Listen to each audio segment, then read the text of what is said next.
ឡានជួលដឹកអីវ៉ាន់គ្រប់ខេត្តក្រុងយើងខ្ញុំមានសេវាកម្មឡានជួលគ្រប់ប្រភេទខាងយើងខ្ញុំមានទទួលដឹកជញ្ជូននៅសម្ភារៈនានាដែលមានដូចជាសម្ភារៈរើផ្ទះការិយាល័យបន្ទប់និងសម្ភារៈនានាតាមតម្រូវការរបស់បងប្អូនបន្ថែមពីលើនេះខាងយើងខ្ញុំទទួលដឹកជញ្ជូនទូទាំងខេត្តក្រុងក្នុងប្រទេសកម្ពុជាដោយមានបទពិសោធន៍យូរឆ្នាំតម្លៃសមរម្យសម្រាប់បងប្អូនហើយមានកម្មករសម្រាប់លើកសម្ភារៈនានាដែលមានបទពិសោធន៍ច្បាស់លាស់មានទំនួលខុសត្រូវខ្ពស់សម្រាប់ព័ត៌មានបន្ថែមសូមទំនាក់ទំនងមកកាន់លេខទូរស័ព្ទ Smart 0814572088722882299997 Cell Card 0888555109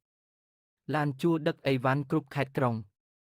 យើងខ្ញុំមានសេវាកម្មឡានជួលគ្រប់ប្រភេទខាងយើងខ្ញុំមានទទួលដឹកជញ្ជូននៅសម្ភារៈនានាដែលមានដូចជាសម្ភារៈរើផ្ទះការិយាល័យបន្ទប់